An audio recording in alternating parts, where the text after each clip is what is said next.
तर अनेक महापालिकांमधल्या युती आणि आघाडी संदर्भात फडणवीसांना भाष्य केलेलं आहे. जनता आम्हाला पुन्हा संधी देईल असं ते म्हणाले आहेत. पुण्यामध्ये अजित पवारांचा पक्ष आणि भाजप स्वतंत्र लढेल अशी माहिती त्यांनी दिली आहे. त्याचबरोबर एकनाथ शिंदे आणि आमच्या पक्षामध्ये एक आता अलिखित करार झालेला आहे की एकमेकांचे नेते एकमेकांच्या पक्षात घेऊन आहेत. अशा अनेक मुद्द्यांवर त्यांनी भाष्य केलं आहे.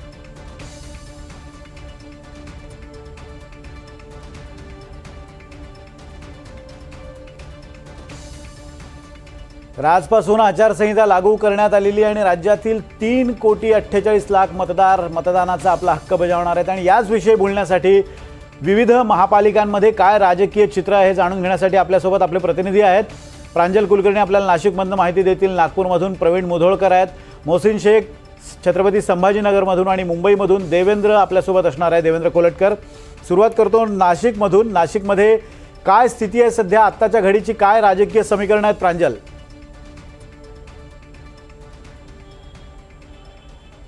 नाशिक जिल्ह्यामध्ये 2 महापालिका निवडणुकांचं बिगुल हे वाजलेलं आहे. त्यामध्ये नाशिक आहेत आणि मालेगाव आहेत. खास करून जर नाशिकचा जर विचार केला तर नाशिक हा खरं तर शिवसेनेचा बालेकिल्ला होता. मात्र त्यानंतर गेल्या वेळी भाजपने ते एखादी सत्ताही मिळवली होती. एकूण 122 खरं तर सदस्यांची संख्या होती. यामध्ये भाजप 66, शिवसेना 35, काँग्रेस 6, राष्ट्रवादी 5 तर मनसे 5 जागांवरती मनसे ही निवडून आली होती. आणि आता आपण जर यंदाची परिस्थिती बघितली तर पक्षफुटीचा निश्चितच जो काही फटका आहे तो शिवसेना ठाकरे गट असेल यासोबत शरद पवार गटालाही बसलेला आहे. आणि आता जरी आपण जर बघितलं तर जी भाजपकडून जी सध्याची तयारी सुरू आहे ती बघता भाजप कुठेतरी स्वबळावरती ही निवडणुका लढवते की काय असाच प्रश्न उपस्थित होतोय. काही वेळापूर्वीच गिरीश महाजन भाजपचे संकटमोचक आहेत, जे खास करून कुंभमेळा मंत्री देखील आता आहेत, त्यांनी देखील वक्तव्य केलं आहे की आम्ही महायुती म्हणूनच लढू. मात्र दुसरीकडे बघितलं तर जवळपास 1,000हून अधिक उमेदवार जे इच्छुक उमेदवार आहेत त्यांच्या देखील मुलाखती या भाजपकडून पार पडलेल्या आहेत. यासोबतच खास करून भाजपसाठी महापालिकेची ही निवडणूक आहे ती प्रतिष्ठेची आहेत आणि त्याला कुंभमेळा हे देखील कारण आहेत. त्या पाठोपाठ शिवसेना शिंदे गटाचे देखील आपण बघितलं तर जोरदार अशी तयारी ही सुरू आहे. सर्वच पक्ष हे आता कामाला लागले आहेत. त्यामुळे निश्चितच आता महापालिकेची जी निवडणूक आहे ती कुंभमेळ्याच्या दृष्टीने सर्वच पक्षांसाठी महत्त्वाची असणार आहे. तर तिकडे मालेगावचा जर विचार केला तर मालेगाव हा खरं तर दादा भुसेंचा बालेकिल्ला मानला जातो. मात्र त्याच मालेगावमध्ये आता आपण काही दिवसांपूर्वीच बघितलं तर भाजपने जोरदार इन्कमिंग ही केलेली आहेत आणि कुठेतरी दादा भुसेंनाच त्यांनी धक्का हा दिलेला आहे. मालेगाव महापालिकेमध्ये गेल्या वेळीचं जर आपण पक्षीय बलाबल बघितलं तर मालेगावमध्ये एकूण जागा 84 होत्या. त्यामध्ये काँग्रेस 28, राष्ट्रवादी काँग्रेस आणि जनता दल 26, शिवसेना 13 आणि प्रथम महापौर जो होता तो शिवसेना आणि काँग्रेसचे एकत्र येत त्यांनी रशीद शेख तर दुसऱ्या टप्प्यामध्ये ताहिरा रशीद शेख ह्या महापौर होत्या. म्हणजे काँग्रेस आणि शिवसेनेची तिथे युती ही बघायला मिळाली होती. आणि त्यामुळे आता निश्चितच मालेगाव असेल किंवा नाशिक महापालिका असेल आता निवडणुकांचं बिगुल हे वाजलेलं आहे. जोरदार तयारी जी आहे ती दोन्ही पक्षांकडून सर्वच पक्षांकडून खरं तर दोन्ही ठिकाणी सुरू आहे. अगदी धन्यवाद प्रांजल दिलेल्या अपडेट्सबद्दल. आणि आता जाऊयात नागपूरमध्ये आपले प्रतिनिधी प्रवीण मुधोळकर आपल्यासोबत आहेत. प्रवीण, 2 महत्त्वाचे प्रश्न. एक म्हणजे महायुतीमध्ये काय वातावरण आहे, एकत्रित निवडणूक लढवली जाणार का? आणि दुसरं म्हणजे महाविकास आघाडीची काय तिथे स्थिती आहे? मनसेच्या प्रवेशामुळे काँग्रेस आणि इतर पक्षांचं काय म्हणणं आहे? गडकरी आणि फडणवीसांचं नागपूर शहर आहे त्यामुळे या ठिकाणी 151 जागा आहेत आणि 151 या ठिकाणी जागांसाठी भाजपकडे मागच्या वर्षी जेव्हा 7-7.5 वर्षापूर्वी निवडणूक झाली होती तेव्हा 5,000 इच्छुक आले होते. त्यामुळे मुलाखती पार पडल्या आणि मुलाखती पार पडल्यानंतर अनेक जण नाराज झाले. त्यामुळे एकट्या भाजपकडे 5,000 पेक्षाही जास्त इच्छुक आहे. दुसरीकडे शिवसेना जी आहे ते शिवसेनेची ताकद तशीही विदर्भात कमी होती, नागपुरात कमी होती. शिवसेनेचे 2 भाग झाल्यानंतर ती संख्या आणखी कमी झाली. त्यामुळे शिवसेनेचे 2 गट जे आहे एकनाथ शिंदे उद्धव ठाकरे या दोन्ही मध्ये आता किती जागा मिळणार याकडे लक्ष ठेवावं लागणार आहे. कारण की गडकरी आणि फडणवीसांच्या शहरामध्ये 5,000 लोक जर तिकीट मागत असतील तर त्यांना एक जागा महत्वाची आहे. स्वीकृत नगरसेवक जे आहेत त्याच्यावरही बोळवण काही लोकांची करावी लागते आहे. त्यामुळे जर शिवसेनेला काही जागा सोडल्या एकनाथ शिंदे यांच्या तर भाजपला नुकसान होऊ शकतं, लोक नाराज होऊ शकतात. त्यामुळे इथे महायुती होईल का याकडे साशंकता आहे. दुसरीकडे 1,00,000 कोटी रुपयांचे कामं हे जवळपास मागच्या 11 वर्षामध्ये नागपूर शहरात करण्यात आले. त्यामुळे आपल्याला इथे स्पष्ट बहुमत मिळेल आणि मागच्या वेळेसपेक्षा जास्त यश मिळेल असं भाजपला वाटतं. IIM इथे आलं, Indian institute of management, AIIMS आणलं, मेट्रोचे प्रकल्प, पहिला प्रकल्प 15,000 कोटीचा, दुसरा प्रकल्प 15,000 कोटीचा, तिसऱ्या प्रकल्पाचं आता काम सुरू आहे. त्यानंतर मोठे इथे इन्स्टिट्यूट जे आहे सिम्बायसिस, नार्सिंग म्हणजे यासारखे आले. त्यामुळे नागपूरचा पूर्णपणे विकास केला. Ring road, inner ring road 4,000 कोटी रुपयांचा, आउटर रिंग रोड 4,000 कोटी रुपयांचा. त्यामुळे 1,00,000 कोटींपेक्षा जास्त कामं हे गेल्या 10-11 वर्षात केले असल्यामुळे भाजपला ही निवडणूक सोपी वाटते. पण भाजप पुढे पहिलं आव्हान आहे की 5,000 लोक इच्छुक आहे. दुसरं, जर महाविकास आघाडीचं पाहिलं तर महाविकास आघाडीमध्ये काँग्रेसची सत्ता इथं होती. विकास ठाकरे, मुत्तेमवार हे जे आहे हे सध्या जेवढे विकास ठाकरेंच्याच खांद्यावरती पूर्णपणे दूर आहे.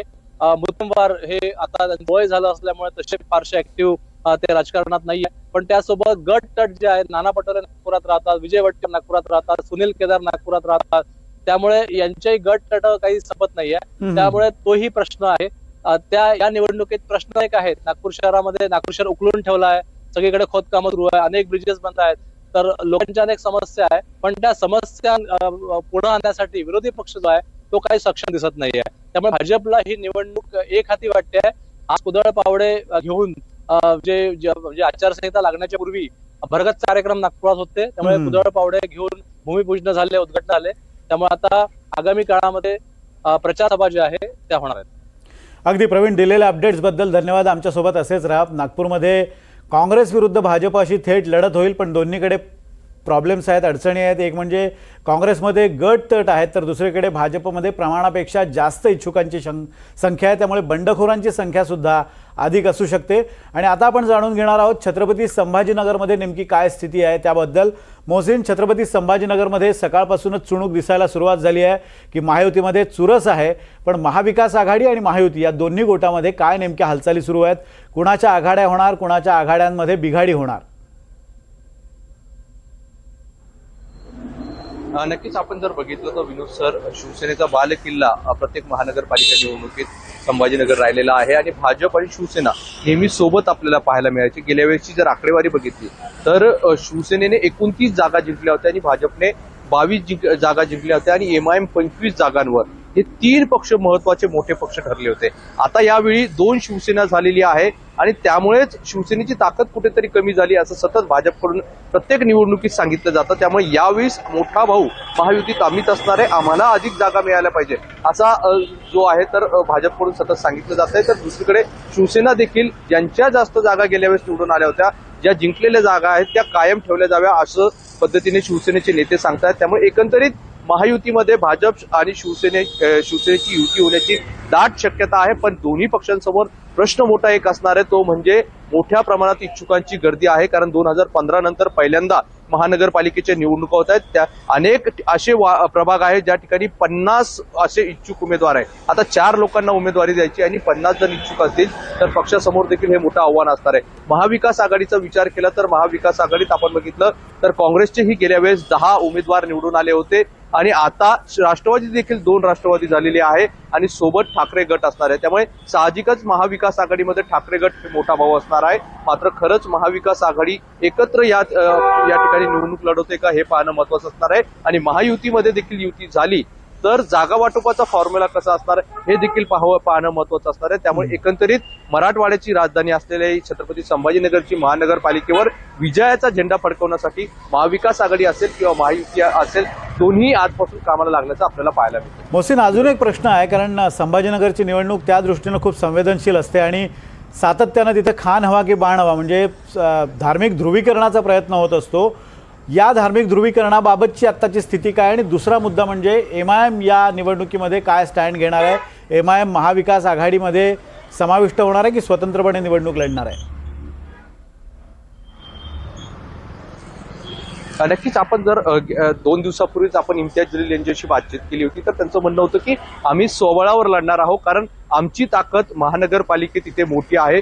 गेल्या वेळेस देखील आमचे 25 नगरसेवक निवडून आले होते, आता ते वाढण्याची शक्यता आहे. आपण जर बघितलं तर ज्या शहराचं जेव्हा नामांतर औरंगाबादचं संभाजीनगर झालं त्यानंतर पहिल्यांदा ही महानगरपालिकेची निवडणूक होत आहे. त्यामुळे या निवडणुकीत साहजिकच हा मुद्दा महत्वाचा असणार आहे. आणि आपण जर बघितलं तर काही दिवसांपूर्वी औरंगजेबच्या कबरीवरून देखील वाद झाला होता. या सगळे जातीय समीकरणाचे मुद्दे असतील या निवडणुकीत आपल्याला पाहायला मिळेल. असं म्हटलं जातं की संभाजीनगरची निवडणुकीत पाण्याचा प्रश्न आणि खान की बाण हे 2 मुद्दे नसेल तर ही निवडणूक झाल्यासारखी चित्र नसतं. त्यामुळे साहजिकच या निवडणुकीत यंदाही हे दोन मुद्दे असणार आहे आणि यासोबत अनेक प्रश्न विकासाचे प्रश्न असतील, मात्र या दोन मुद्द्यांवर ही निवडणूक लढवली जाते आणि ही दोन मुद्दे यंदाही या निवडणुकीत पाहायला मिळण्याची शक्यता आहे। ओबीसी बंधू असतील ते सतत या ज्या वेळेस महानगरपालिका निवडणूक असतात तर 8-8 दिवस या शहरामध्ये ठाण मांडून असतात। आताही तशीच परिस्थिती निर्माण झालेली आहे।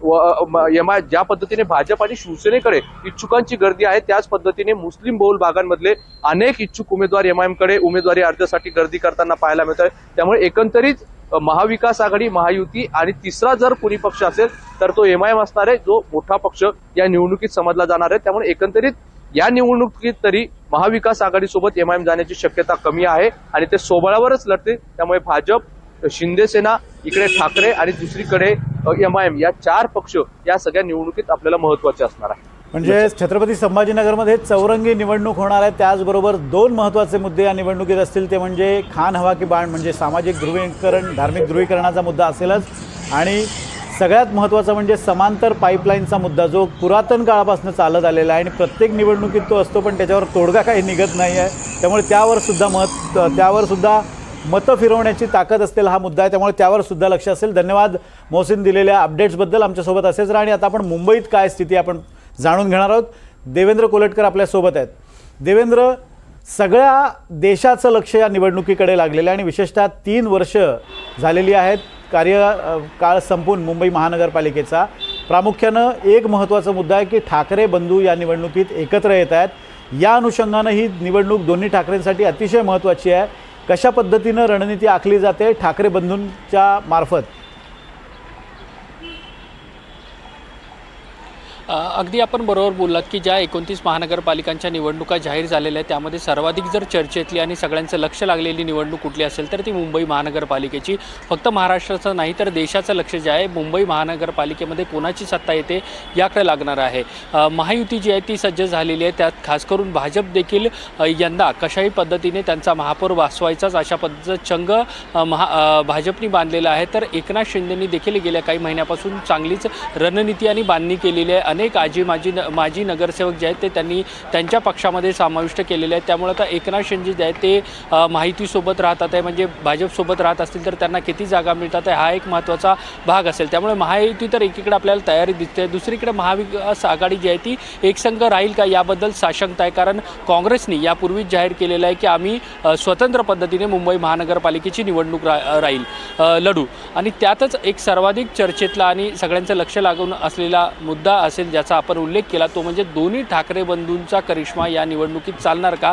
कारण 20 वर्षानंतर दोन्ही ठाकरे बंधू जे आहेत ते एकत्र आलेले आहेत आणि आपण बघितलेलं आहे की गेल्या काही दिवसापासून त्यांच्या गाठीभेटी वाढतात आहे, नियोजन होत आहे आणि सीट शेअरिंगबद्दलच्याही चर्चा होतात आहे। त्यामुळे दोन्ही ठाकरे बंधूंच्या दृष्टीने ही मुंबई महानगरपालिकेची निवडणूक जी आहे ती त्यांच्या अस्तित्वाची लढाई असणार आहे। त्यामुळे आता स्वाभाविक आहे येथे काही दिवस जे आहे ते या ठाकरेंसाठी महत्त्वाचे आहेत। त्यामुळे आता कशा पद्धतीने हे निवडणुकीची व्यवस्था करतात आहे, रणनीती आखतात आहे आणि त्यांना खरंच यश मिळेल का हे देखील मुंबई महानगरपालिकेच्या निवडणुकीनंतर आणि निकालानंतर स्पष्ट होणार आहे। अगदी देवेंद्र, अजून एक महत्त्वाचा मुद्दा म्हणजे जसं ठाकरे बंधूंच्या या युतीकडे लक्ष आहे तसंच दुसरा एक मुद्दा म्हणजे शिंदे आणि भाजप यांच्या दरम्यान कशा पद्धतीनं जागा वाटप होणार याबद्दलही उत्सुकता आहे। म्हणजे शिंदेंच्या शिवसेनेकडनं सातत्यानं अर्ध्या जागांची मागणी केली जाते, तर दुसरीकडे 150 पार हा नारा भाजपनं दिलेला आहे। अशा वेळेला जागा वाटपाचा तिढा या दोन पक्षांमधला कसा संपणार आहे?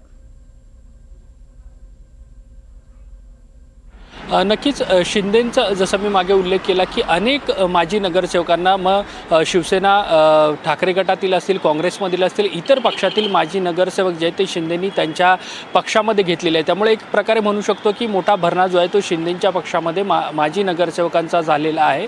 तर दुसरीकडे भाजपलाही अनेक जागांवरती त्यांच्याकडे उमेदवार आहेत, जवळपास सर्वच जागांवरती भाजपकडे उमेदवार आहेत, त्यांची तशा पद्धतीची तयारी देखील पूर्ण झालेली आहे। त्यातच शिंदे जे आहे ते 100हून अधिक जागा ज्या आहेत त्या मागण्याच्या तयारीत आहेत। तशा पद्धतीची सातत्याने वक्तव्य जी आहेत ती त्यांच्या मुंबईतील नेत्यांकडून करण्यात येतात। त्यामुळे स्वाभाविक आहे रस्सीखेच जी आहे ती या भाजप आणि शिवसेना शिंदे यांच्यामध्ये दिसणार आहेत। आणि कशा पद्धतीचा तोडगा, जर शिंदेंना भाजपसोबत राहायचं असेल तर कुठला विन विन सिच्युएशनमध्ये तोडगा काढला जातो हे पाहणं देखील तितकंच महत्त्वाचं असेल।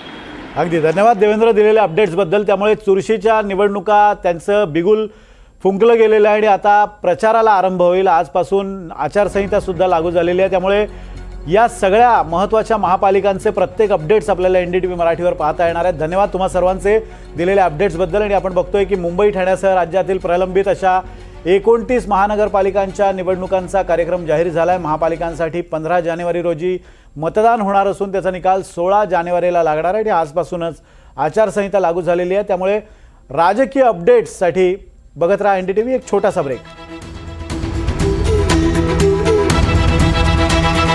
हे आहे NDTV आणि आपण पाहत आहात NDTV मराठी.